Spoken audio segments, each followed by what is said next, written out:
What's up, everybody? Long time no see. I'm so happy to be back here today talking about books.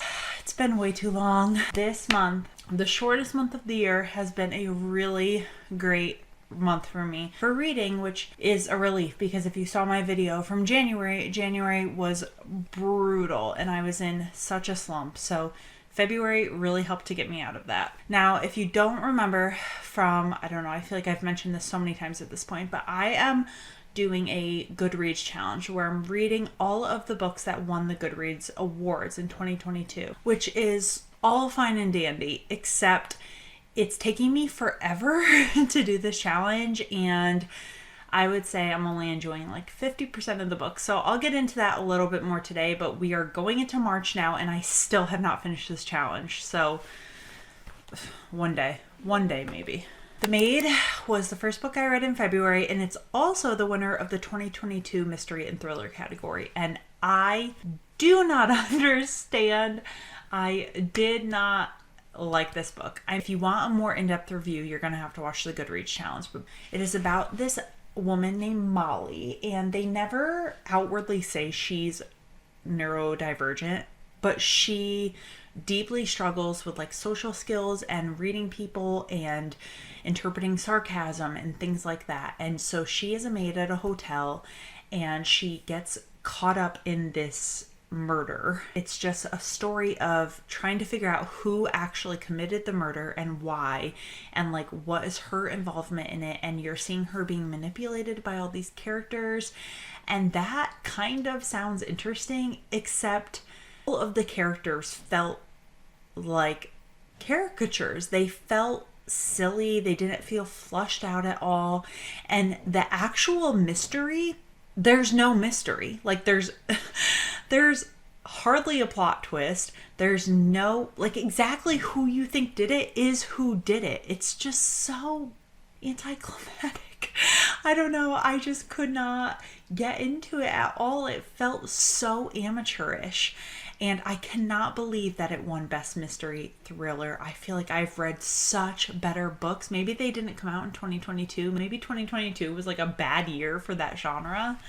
It was not great. I gave it 2 stars. Next, I finally did I'm Glad My Mom Died, and I listened to it as an audiobook because when the person reading it is the author, I feel like that is truly the best way to consume that book because you are hearing it read exactly how they meant it. I'm not familiar with Jeanette McCurdy. Like, I never watched iCarly, so I really didn't know she had such an extensive career, but basically the book is about why she's glad her mom died, and it's not that simple. I guess when I heard that title and I read some brief reviews of the book, I thought it was going to be like her mom was incredibly abusive and toxic and they had a really negative relationship, and yeah, that's true, but their relationship wasn't that black and white. She really craved her mom's approval, and that's kind of what led to all these bad things in her life happening, is that wanting her mom's approval and her mom just being a manipulator. And it was pretty dark. I didn't know how to rate it. It's always hard with memoirs because it's like, is it entertaining? Yes. But I gave it 3.5 stars. Like, it was good. I was happy to continue listening to it, but I don't want to call it a trope, but I hate this in any book when the main character is getting in their own way and self-sabotaging. And I know that is like a part of life, but it really just bothers me. And so that was my only issue with the book, but it's hard to critique that because that is her. She's a real person, and I don't want to critique her as a person. So I don't know. I enjoyed it. Next one was A Family Game by Catherine Steadman.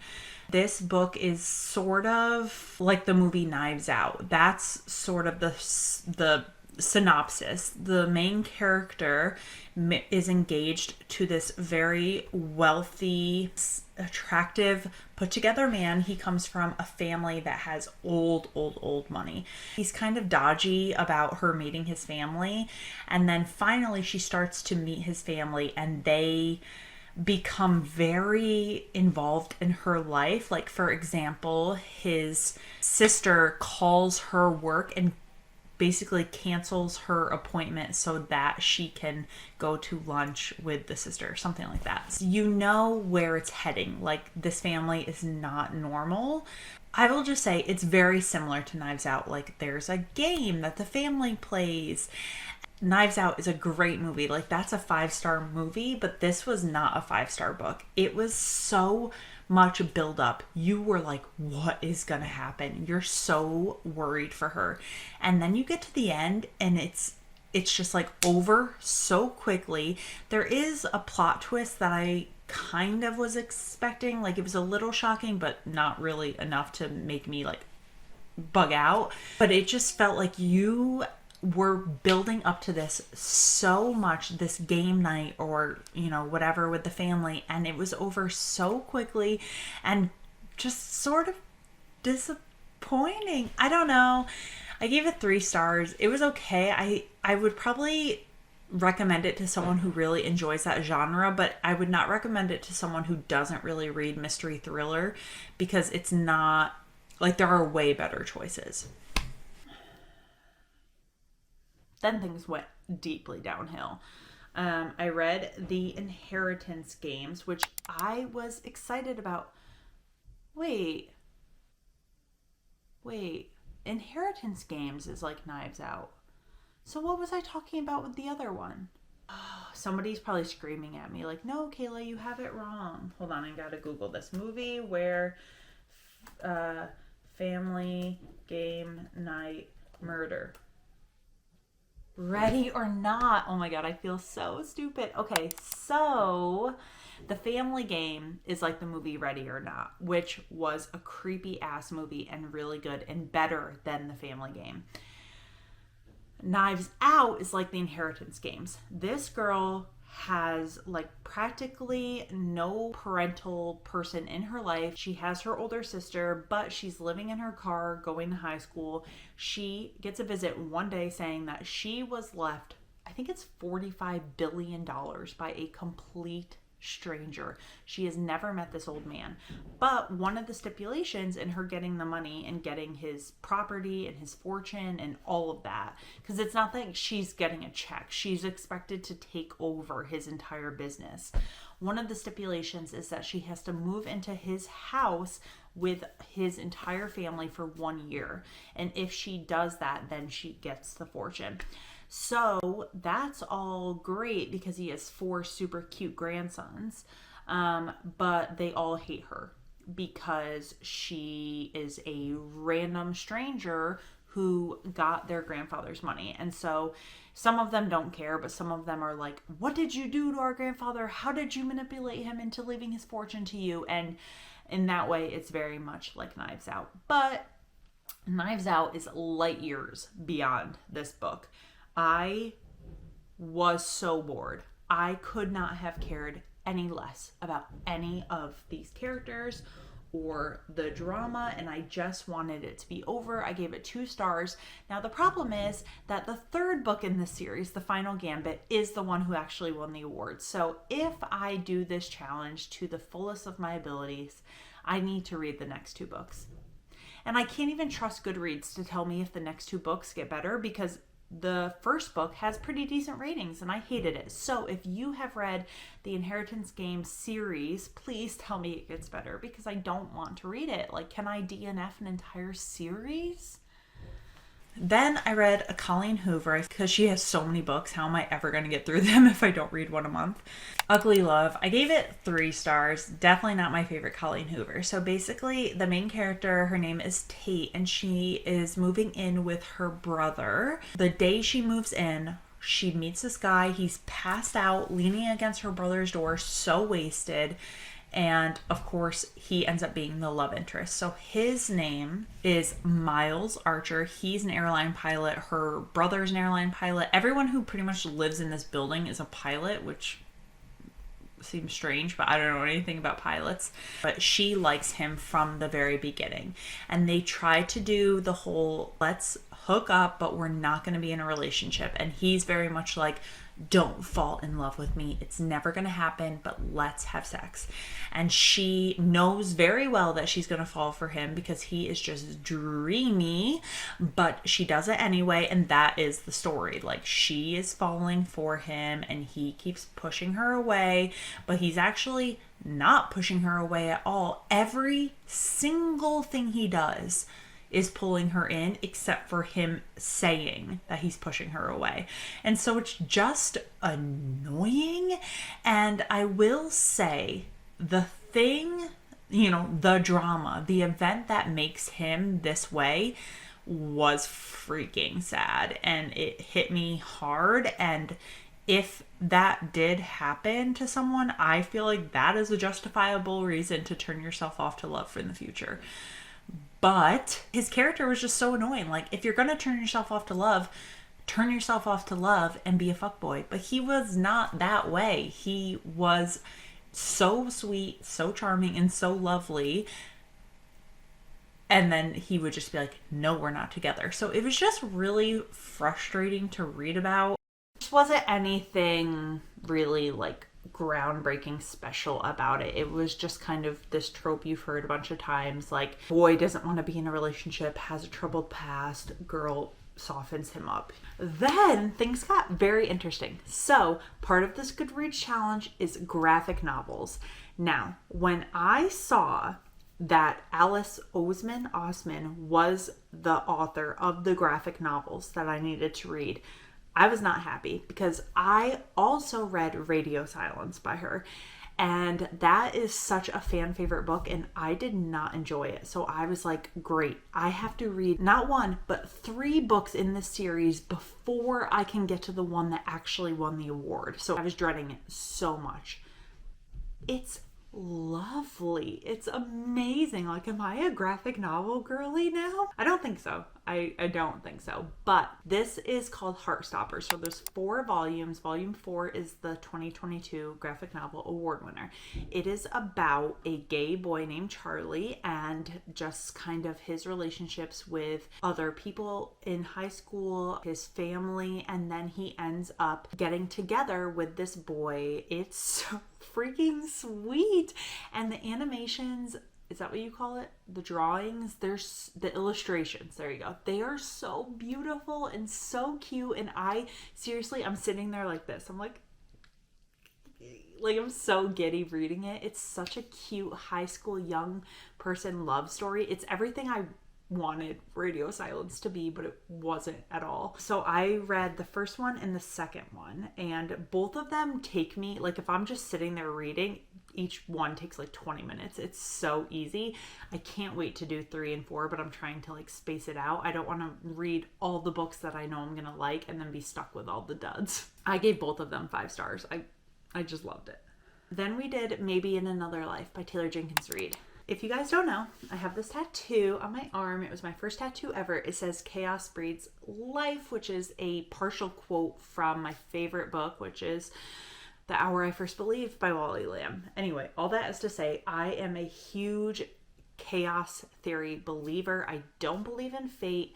I don't believe in predetermined destiny. I believe in every single action leading to something else, all your different paths breaking off depending on what choice you make in a given day. And that's what this book was about. So the main character's name is Hannah. She doesn't have roots, so she's kind of moving around all the time, but she goes back to LA to be close to her best friend. She kind of grew up there, but her family no longer lives there.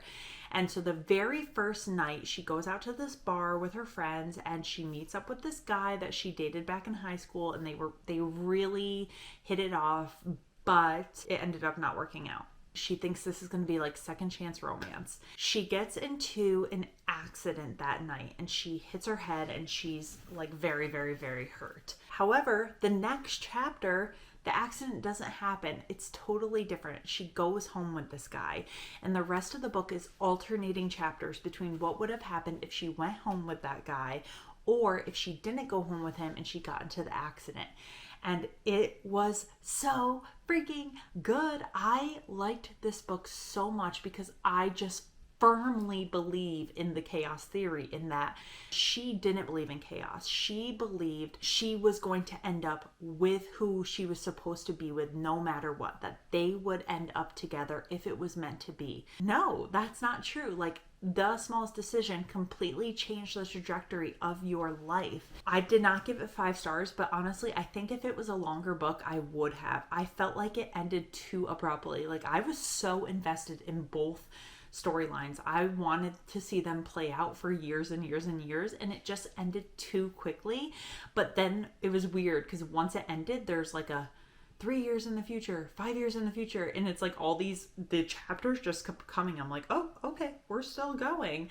And that was nice. Like, I wanted to know what happened to the characters. I felt like to the very end, the character was holding on to the idea of fate and predestiny, and it just made me giggle almost, that the character herself, was fighting against what the author was writing for her, if that makes sense. Largely a story about like female friendship and relationships and found family, and I loved all that as well.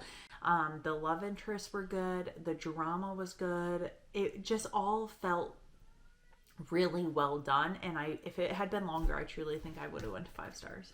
And we did best humor of 2022, which was The Office BFFs. I gave this one 3 stars. Okay, I listened to it as an audiobook because I thought it will be so fun to hear Angela Kinsey and Jenna Fisher talking. I love The Office. I've seen every episode of many, many times. So I was really excited for it, but it just kind of fell flat for me. Now, I don't listen to their podcast, but I feel like I would enjoy the podcast because they break down episode by episode. But this book, it just felt like almost it had no direction, I guess. It felt like somebody came to them and was like, hey, you guys have a successful podcast. Why don't you write a book? And they really didn't have anything extra to say. They just wanted to write a book. There was like some really good parts when they were talking about things that happened on the show, and it was really interesting getting to hear like how things were made and how all the characters interacted and how they were friends in real life. That was all interesting, but a lot of it felt totally not worth hearing about, if that makes sense. There was one chapter, a really long chapter, where they were talking about everything they've learned about how to go to award shows and how to meet celebrities at award shows and how to eat at award shows and what to wear. And I just felt like, I don't care. Like, how is this relevant to me? I'm never going to go to an award show. So I gave it 3 stars, which I felt bad about because they're both such lovely ladies. It kind of made me want to listen to their podcast, but I just don't think I would read another book by them. All right, we have to change the angle a little bit so I can keep my camera plugged in. Then I did Golden Girl. Is it Ellen or Elin? Ellen Hilderbrand? I've never read one of her books before last month when I listened to the Hotel Nantucket, and I really enjoyed it. Like, it wasn't a 5-star read, it was nothing remarkable, but it was just such a feel-good beach read, but also in audio form. Okay, so the main character in Golden Girl is named Vivian Howe. I think she's in her 50s, and she's a novelist, and it's kind of funny, she is Ellen Hilderbrand. She writes books, all the characters and places are in Nantucket, and so she's very famous on the island. She gets hit by a car and she dies. So the rest of the book is her kind of in like pre-heaven. Is that called purgatory?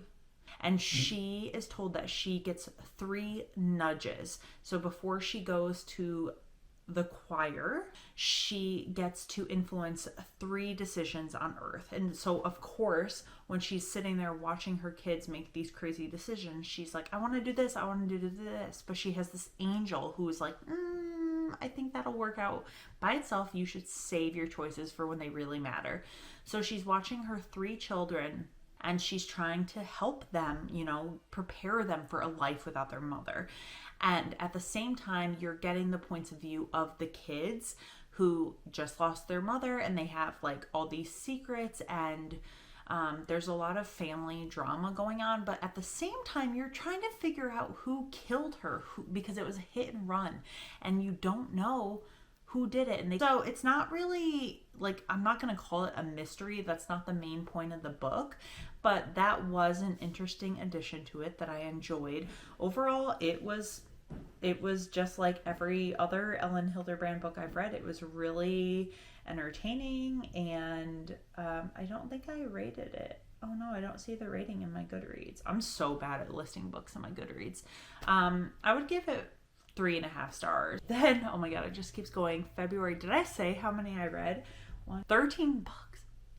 Then we did another Ellen Hilderbrand book, Winter in Paradise. Now this one does reference Nantucket a couple times, but it actually takes place in St. John. Is that the island? U.S. Virgin Islands. So it's about a woman.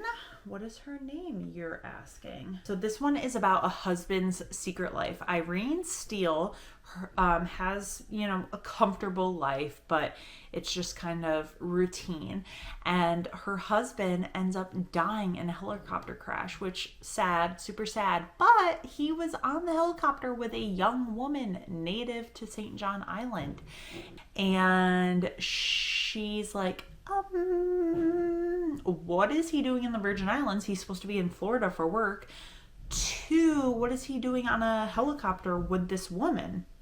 So turns out he had a whole other life. Like, he literally has a huge celebrity style villa on this island, and everyone knows him as Mr. I think they call him the Invisible Man, something like that, because like nobody really knows him, but they know that he's on this island dating this native woman. So Irene and her 2 sons go to this island to find out what the heck is going on. Like, who was their father and what was he doing there? And romance ensues between some people, and you're getting the points of view of Irene and her sons, but you're also getting the point of view of the people that the woman that he was dating left behind, because she had a daughter and a father and best friends. So it was pretty sad at certain points, but also really really good. I gave it 4 stars. I considered going to 5 because I really enjoyed it, but there is this mystery throughout it of, did his plane crash? Why was, because he has this boss who literally has his body cremated before his family gets there. Sketchy. And there's all this mystery surrounding the helicopter crash, and so that is never solved. And I felt like almost so furious, how can you guys bring that up and not solve it? But then I figured out this is a trilogy, so I am going to read the next 2 books in March, and I'm very excited for it. I need to know what happens, and I want to revisit these characters. But I know you're thinking, wow, Kayla, that sounds like a pretty rough month. Things really looked up at the end. So my second to last book I read was Hidden Pictures by Jason Rekulik. This one, best horror. So when I saw that, I was like, wait, horror? Because as you know, I love mysteries and thrillers, but horror? I don't like being, I love scary movies, but when I'm reading at night and my husband's already asleep, I don't really know if I want to be scared.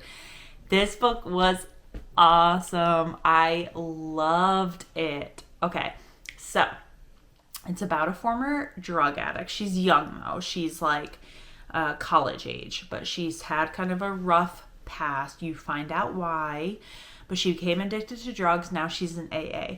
Her sponsor gets her a job being a nanny for a little boy named Teddy in this very affluent area. The family just moved from Spain, so she's their nanny, and immediately creepy things start happening. The little boy has an imaginary friend. Okay, tale as old as time, but it's definitely not that simple. There could have been a million answers to what was going on, but what it ended up being did not cross my mind, truly. And I felt like it was so good. So good. Now, and also, so the little boy, the way he communicates with this friend is through drawings, and the author actually includes his little like stick figure scary drawings in the book, and I'm gonna insert one of them. It got pretty scary. And then the drawings get better over time and they get more scary over time. And it was just such a fun addition to the book. I gave it 5 stars. I was like, I hate giving out 5 stars sometimes because I'm like, really, is this the best it's going to get? But I enjoyed it. Like, that book made me want to read this author again. It made me want to read more horror instead of just mystery and thriller. I guess I didn't realize there was a whole horror genre. I thought horror was mystery and thriller, but no. This was scary, and it did make me feel like, oh, I don't really want to get up and go to the bathroom. It's dark. It was good. I would recommend it for sure. We finished out the month with lessons in chemistry. Now, a couple things to say really quick about this. One, this is a Goodreads book award. It won best debut novel, I believe. So when my friend picked it for her book club pick, I was like, oh, that works out nicely. I need to read this book anyway. My friend is a chemist, so the book is about a chemist, and I thought that was kind of fun. Second, the wait time for this book, if you're getting it at the library, is crazy. It's like 18 weeks at my library. But I found out that if you live in the state of New York, you can get a New York Public Library, which is that huge library that you see in Gossip Girl. It's that library. You can get a library card there. So I got a library card there, and Lessons in Chemistry was readily available because obviously they have way more books than your standard little small town library. So I got it right away, and it was so good. So the main character is Elizabeth Zott, and she is a chemist in the 60s, I believe. She is just facing such disgusting sexism from society at large, but mostly her profession because she's in a male-dominated profession. Every other woman she knows is a homemaker, being like sexually harassed. She's having her work stolen. It's just like hit after hit after hit. You feel so bad for her. And then she ends up meeting this guy. He's a chemist, and they have this wonderful relationship. So that's really fun to explore. And then in the end, she ends up being a chemist on TV. So she has a cooking show. What are you doing in here? What are you doing? What are you doing in here? You're supposed to be sleeping right now. My son was supposed to be napping for the last 30 minutes, and he just walked in here. This is what happens when you move them out of the crib. They just like come and go as they please. Hang on. What was I saying? They want her to be your standard housewife teaching women at home how to cook, but she makes it into a chemistry lesson. So every episode she's teaching the women who are watching her, like, you are smart and you are capable, and let's make food for your family, but let's do it in a way that you're also learning about chemistry. And every episode she's encouraging them to, like, go after their dreams and to not settle. Not that being a housewife is settling, but like, if you want to be a chemist or a doctor or a lawyer, like, go ahead and do that. You don't have to stay home just because you're a woman. It's just hilarious. It's like so witty. She makes so many good comebacks to people who are trying to shut her down. It's kind of like she is so intelligent that she is awkward socially at times. Her quips and her dialogue is what I wanted from The Maid. Really, really fantastic. And it has such a good message. And I feel like if you're a woman in the world at any point in history, you can relate to this book in some way. Really fantastic. This was one I completely understand. This one and the Hidden Pictures, both of those, completely understand why they won their categories. Wonderful, wonderful books. Fantastic way to end the month. All that being said, we had a couple duds, like 2 stars. Probably could have went to a 1 star, honestly. Overall, really successful reading month. 13 books in the shortest month of the year. So I'm really happy with that.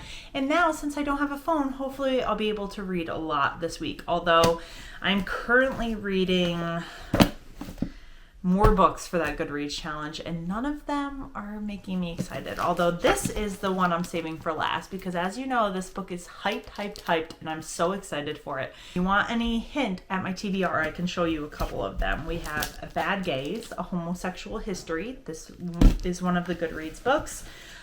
Poetry, Amanda Gorman, Call Us What We Carry. This one I'm almost done with. Brene Brown, Atlas of the Heart. I need to figure out if I'm going to finish that freaking Inheritance Game series. I have to read 2 more of the graphic novels tomorrow. And then I think I'm going to be done with that challenge. And honestly, good riddance. Please let me know if you read the Inheritance Game series, if it gets better. Also, let me know if you read any of these books and you agree or strongly disagree with any of my ratings. It will be so fun to hear. And thank you guys for watching. I hope to come back this month with more book videos. My channel is kind of book, but also fitness related, and I've been doing 28-day workout challenge in shorts.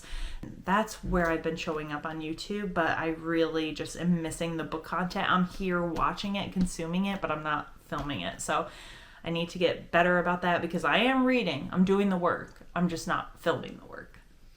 Thank you guys for watching. See you in the next one. Bye.